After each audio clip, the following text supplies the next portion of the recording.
So I'm delighted to say we've been joined by Sean Fitzpatrick, All Black legend, who's just come out from one of the plenary sessions where, well, I should let you talk about what you've been speaking about rather than me try and tell you. I'm here with AIG, who are the global insurance partners of the All Blacks, and New Zealand Rugby actually, and one of our 6 brands is the All Blacks.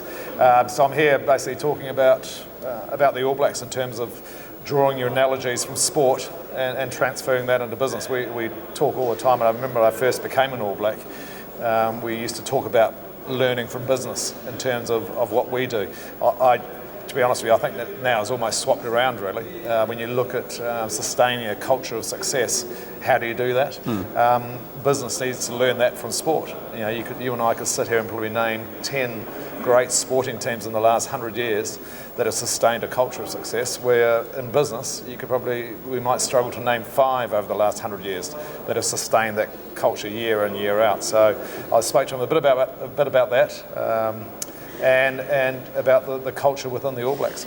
Yeah. And what do you think is that big difference? Kind of what can create the positives and on the other side the negatives for business by not adapting or adopting? Sorry, some of the things you're saying. Obviously insurance preparation is key. Innovation, and that's what in our sport, preparation is key. How do you harness that fear of failure? My biggest fear playing for the All Blacks was that I was going to lose.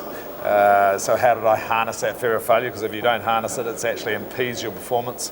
And it's the same in business. How do you harness it? You prepare well. And the All Blacks prepare very well. And also they have a most wonderful culture in terms of the pride and the jersey. You know, I said on there, when people ask me now, because I'm grey and old, who did you used to play for? I love saying I played for the All Blacks.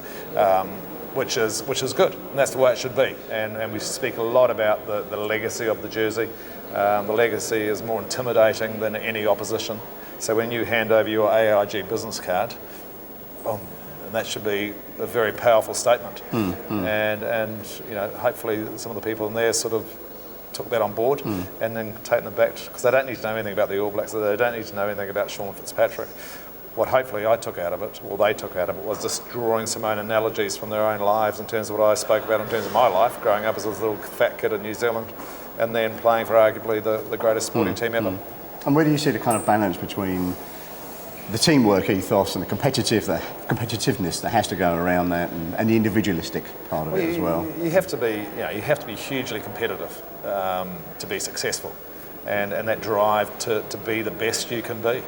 And in saying that, you also need a good team culture. And working in a team, whether it be in business or in sport, they're exactly the same. And every sport today is a team sport. Every business is a team. And you have superstars, and you don't have superstars. You have good players that hopefully we can make into great players. And we talk a lot about in the All Blacks of good people make great teams. And that's one of the other key messages.